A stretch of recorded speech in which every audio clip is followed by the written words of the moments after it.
I work as a night shift security guard at a mid-sized apartment complex in a quiet town. The job is usually dull. My main duty is to sit in a small, dimly lit office, monitor the security cameras, and make rounds every couple of hours. The apartment building was built in the early 80s, and it shows. Cracks in the walls, old wiring, and flickering lights are normal here.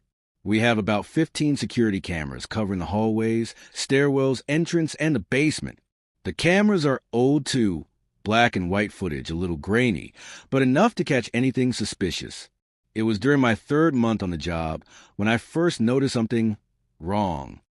It was around 2:47 a.m. I was half asleep in my chair, sipping cold coffee, when a movement on Camera 5 caught my eye. Camera 5 monitors the second-floor hallway. There was no one supposed to be out at that hour. Yet there was a figure slowly moving across the hallway. I squinted at the monitor. The figure seemed strange. It didn't walk normally. It was gliding, almost. Shoulders slumped unnaturally, head tilted to one side, arms hanging stiffly. I leaned closer. At first, I thought it might just be one of the residents, maybe drunk or sleepwalking. But then, as the figure passed under the hallway light, I realized there were no facial features, no eyes, no mouth, just a pale, blurry oval where the head should have been. I stared in disbelief. And just as suddenly, the figure stopped right in front of apartment 206. It stood there motionless for about 20 seconds. Then it slowly turned its head toward the camera. Not the hallway, the camera, as if it knew I was watching. My heart hammered against my chest. The air in the security room felt cold, heavy. I blinked, and the figure was gone. No walking away, no fading out, just vanished. I checked the other cameras frantically, switching from feed to feed. Nothing. The hallways were empty. I told myself it must have been a glitch. Old cameras, after all. Maybe a trick of the light. But deep down, I knew that wasn't true. The next few nights, I couldn't shake the unease. Every creak and groan of the building made me jump. I found myself staring at Camera 5 constantly. And then, for nights later, it happened again. Same time, almost exactly 2:45 a.m. Movement on Camera 5. This time, I hit record immediately. The same figure, pale, faceless, gliding down the hallway. Same slow, dragging motion. But this time, it didn't stop at apartment 206. It moved directly toward the camera. Closer, closer. The grainy footage showed it approaching until it filled the entire frame with that featureless face. And then, the feed cut to static. The other cameras worked fine. Only Camera 5 was dead. It stayed that way for the rest of the night. The next morning, I reviewed the saved footage. I called in my supervisor, Mr. Ellis, and showed him the recording. He watched quietly, expressionless. When the feed cut to static, he leaned back in his chair and rubbed his face. "I warned them about this place," he muttered. I asked what he meant. He hesitated for a moment, then said, 6 years ago, a man named Robert Marsh lived in apartment 206. Kept to himself. People said he was off. One night, he was found dead in his unit. No signs of foul play. No signs of suicide either. He just died, sitting upright on the couch, eyes wide open. Mr. Ellis lowered his voice. They say sometimes he still wanders the halls, looking for something. After that, I tried to convince myself it was just stories, just tired security guards making up ghost tales to pass the time. But I kept seeing the figure, always around 2:45 a.m., always on Camera 5. Sometimes it just stood there, facing apartment doors. Sometimes it paced the hallway. And once, just once, I saw it standing right outside the security office door. No knocking, no movement, just standing. I refused to open the door. I stayed absolutely still, barely breathing, until my shift ended at dawn. When I finally opened the door, there was nothing there, but faintly on the floor were 2 smeared footprints, wet, leading away into the dark hallway. I started applying for other jobs. Anywhere but here.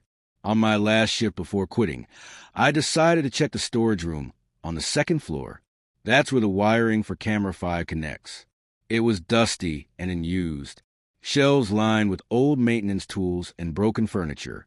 In the corner, behind some discarded boxes, I found an old security monitor. It was still plugged in, flickering weakly, and on that monitor, I saw myself, standing in the storage room. But behind me, there was a figure, closer than it had ever been, right at my shoulder. I spun around, heart pounding. Nothing, only dusty air and empty shelves. I didn't wait. I ran. I didn't even clock out. I left my badge, my keys, everything, and I never went back. Sometimes, late at night, I still feel like someone is standing behind me when I'm alone, watching, waiting. I wonder, when you stare into those grainy black and white cameras, maybe something stares back. And I used to work as a night shift security guard at an abandoned hospital on the outskirts of town. The hospital had been shut down for over a decade after a fire gutted parts of the third and fourth floors. But for reasons I never fully understood, the building's owner insisted on maintaining 24-hour security. Maybe it was to keep out vandals. Or maybe it was something else. My shift was simple: sit in the security booth, monitor the cameras, and do occasional walkthroughs. The cameras were old and grainy, installed long before the hospital shut down. Most were still operational, showing eerie images of empty hallways, crumbling patient rooms, and abandoned operating theaters. It was a lonely job, but for the first few months, it was just that, lonely. Nothing ever happened, until one night. It was a Wednesday, just after 3 a.m. I was half asleep when the motion alert beeped softly on the monitor. Camera 12, covering the west wing of the second floor, showed a shadow moving down the hallway. I leaned in, frowning. The footage was blurry, but I could make out the shape of a person. Patient gown, bare feet. They were walking slowly, dragging one foot behind them. At first, I thought it was just a homeless person who had somehow found their way inside. That would have made sense. But then they turned their head toward the camera, and I saw their face. Or rather, the lack of it. The head was wrapped tightly in dirty gauze, completely covering the eyes and mouth. They stopped walking. They just stood there, swaying slightly, staring into the camera. My gut twisted. I quickly checked the feeds from the other cameras. Nothing else. Just that one figure, standing still in the abandoned hallway. I radioed the other guard, Mark, who was doing patrol on the first floor. "Hey, Mark," I said, trying to keep my voice steady. "You seeing this on Cam 12? There was a long pause before he replied. "No, everything's cleared down here." I told him to head up to the second floor immediately. As he did, I watched the figure on the screen. It hadn't moved, still standing there, still staring. Mark's flashlight beam finally appeared on Camera 12. He walked cautiously down the hallway, passing through the exact spot where the figure had been.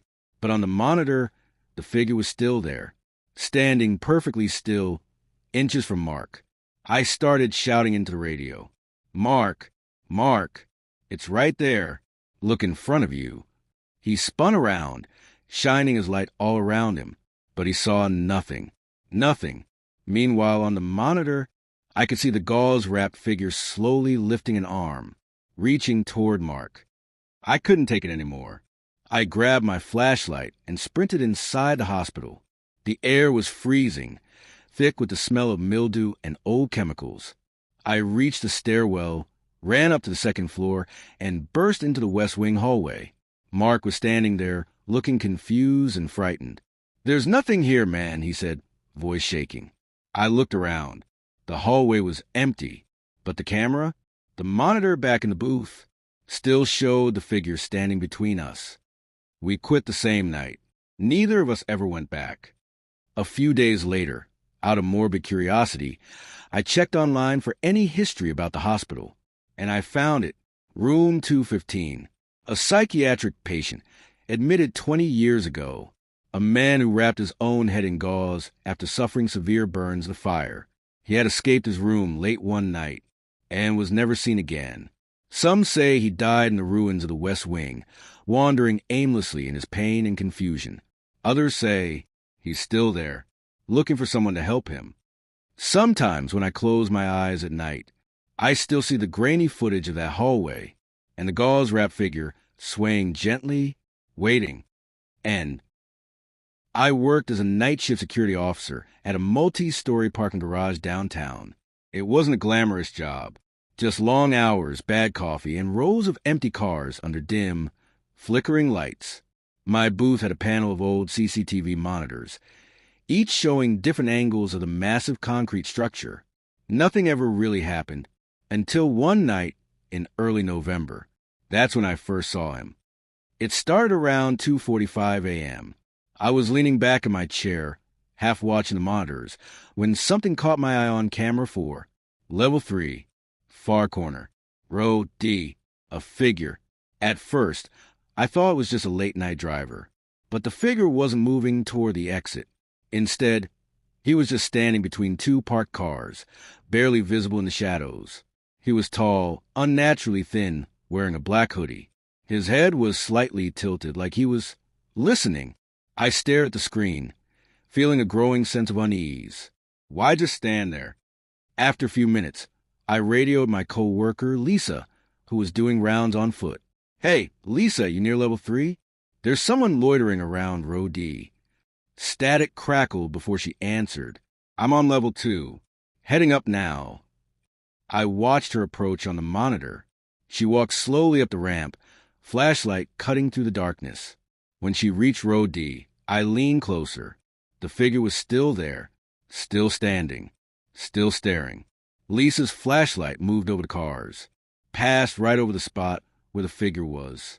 But she didn't react. "Nothing here," she said through the radio. "But he's right there," I whispered at the screen.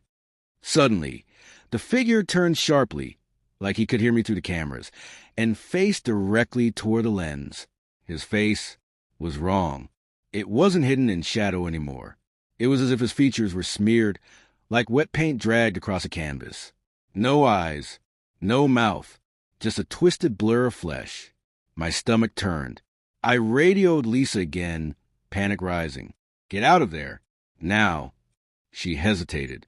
"I told you, there's no one here." The radio cut off into sharp static. On the monitor, Lisa suddenly stumbled backward, dropping her flashlight. It rolled across the concrete, spinning wildly. The figure was gone. I jumped out of my booth and sprinted for the stairwell. I found Lisa sitting on the ramp between level 2 and 3, shaking uncontrollably. She kept mumbling the same thing over and over.